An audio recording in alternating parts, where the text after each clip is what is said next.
Alright guys, what's going on? We've got the 7th war of Season 21 here, and today 4Loki's going to be facing ASR. So, we faced these guys at the end of last season and ended up beating them to secure 3rd place. So we're going into this knowing that it's going to be difficult, but we're going to do our best. And just so you guys know, I'm going to play quite a few of my fights on double speed because I have a lot of fights this war. I've got 10 of them. So I'm just going to go ahead and show the map really quick. It's ASR, so obviously they have, you know, a lot of rank 3 6-star defenders. They're very skilled and their placements are good. And they also have a lot of the newer defenders, so that's interesting too. So, just gonna go ahead and show you guys what we've got going on. We've got a Paco on kinetic transference, that's good placement, and Footloose.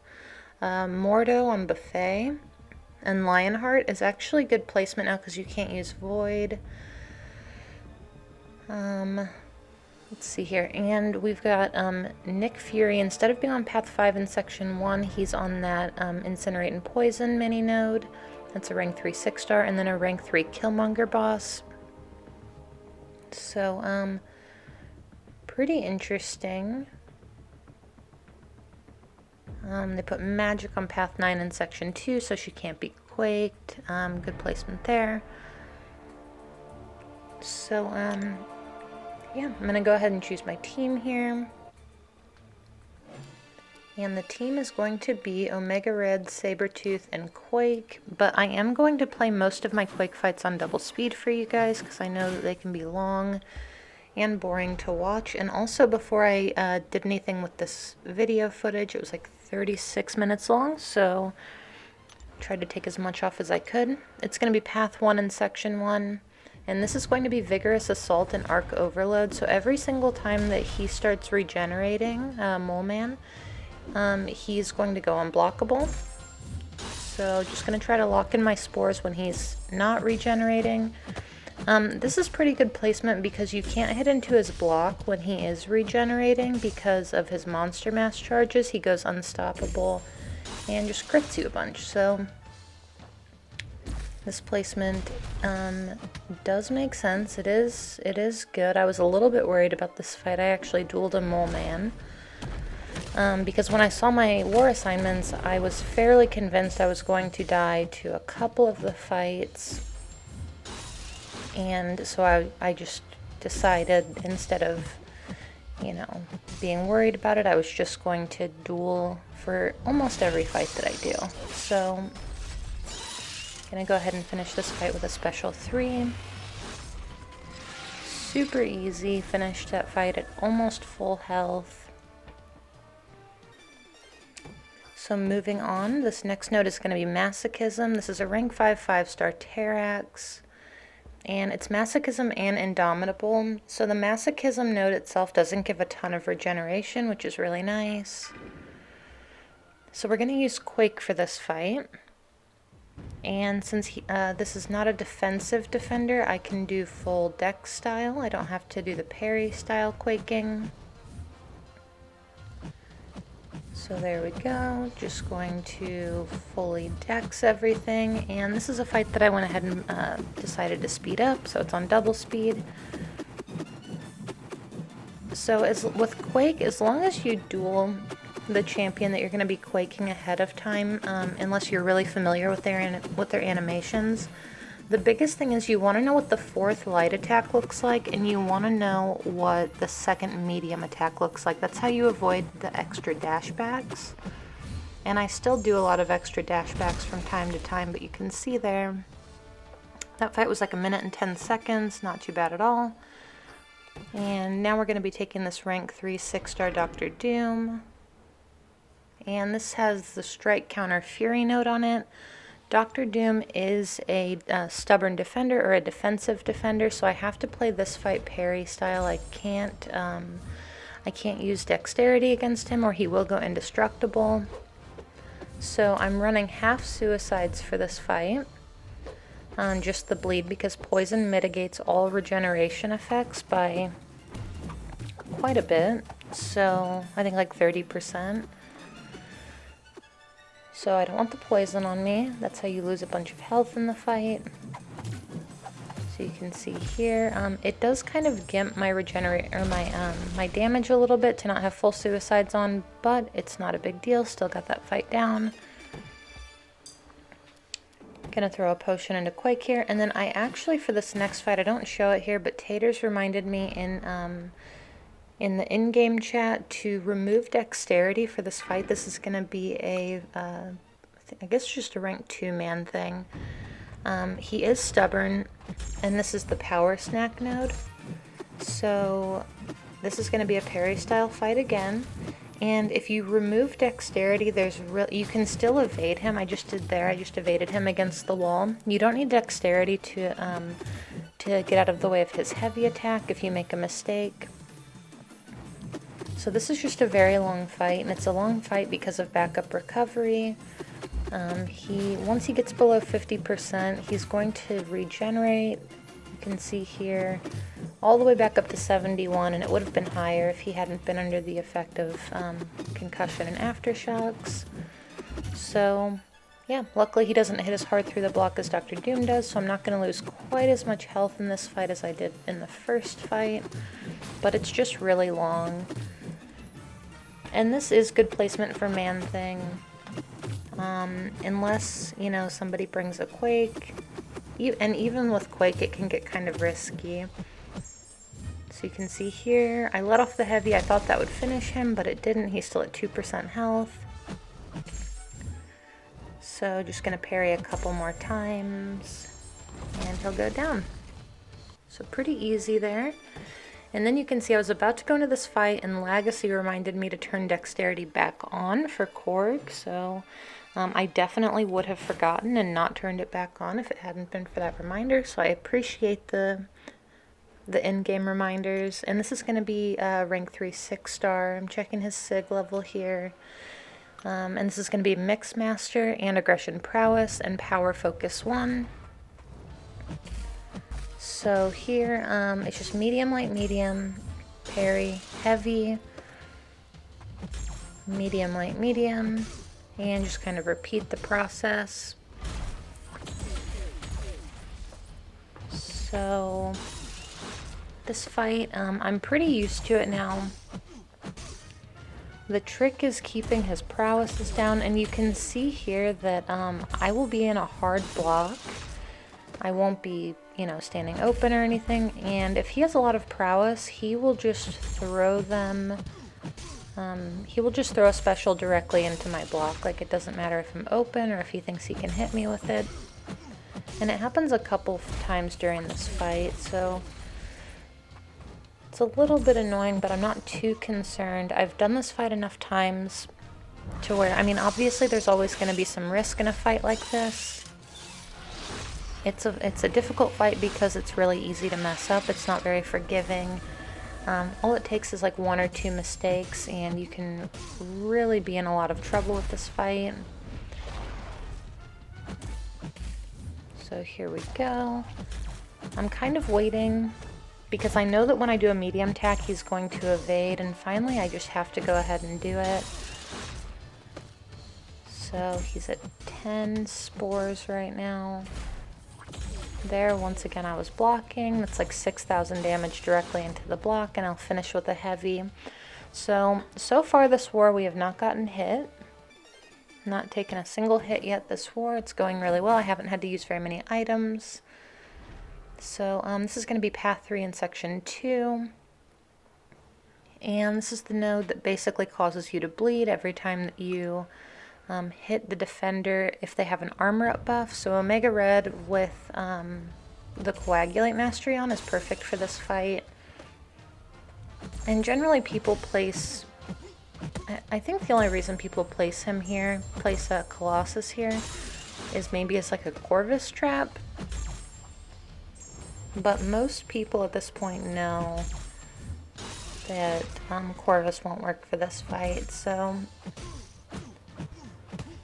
you can see here, at one point he had like 13 bleeds on us or something. But we still just ended up healing.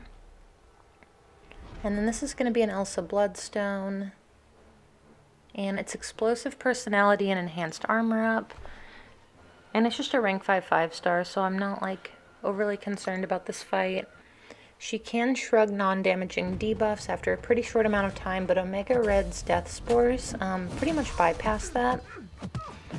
So I think for every spore you have, it reduces the ability to shrug things off by like 10%. So with 10 spores, it's 100% she won't be shrugging anything off. So yeah, just gonna lock in my spores when I can. Evade the special ones when I can.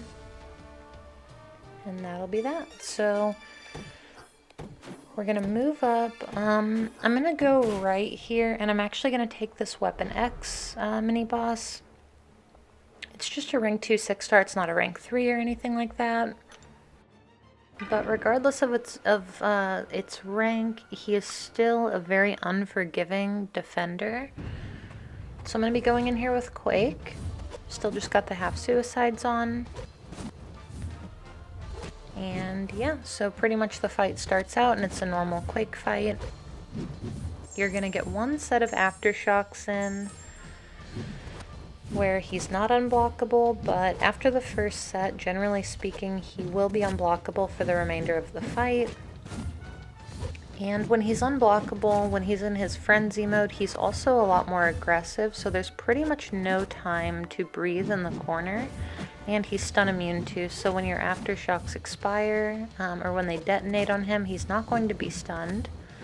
So this is a fight where you have to pay a ton of attention the entire time. You have to make sure that you are completely comfortable with quaking without parrying or anything like that. If you block for even a split second, he will throw a heavy at you, and his heavy is really quick. But I was told that he actually has the same animations as Old Man Logan. So if you need to practice, or you want to practice, you can. The only difference is that Old Man Logan won't be going unblockable for and stun immune for the fight. So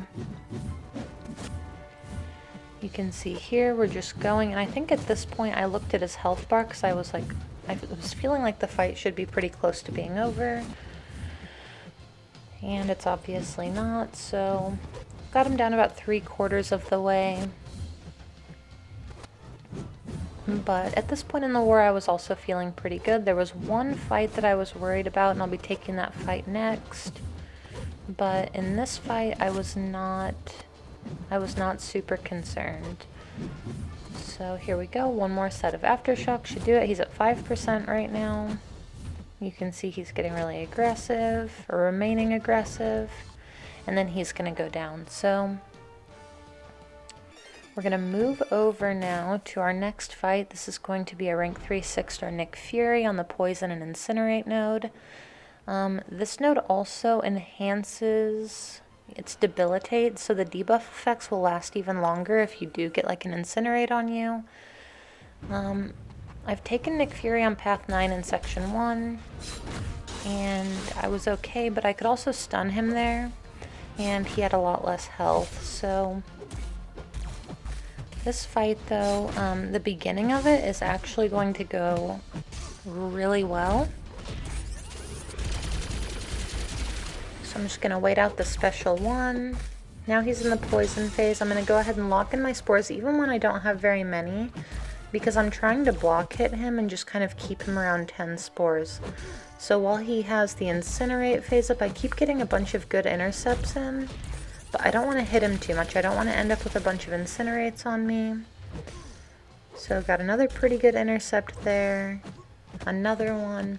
At this point, I was just feeling really confident. I was already focused on my last fight of the war, and you know, I tend to play worse when I'm nervous. That's, you know, when my nerves get me, that's usually when things get kind of bad. So I'm just doing my best not to be nervous at all. So we're in the poison phase again. I can hit him freely. Gonna go ahead and lock in the few spores that I do have with a heavy attack. Have to bait out the special too, and it kind of sucks because, like, you know, every time that I'm in the poison phase and could be hitting him, he gets kind of passive and doesn't want to throw specials.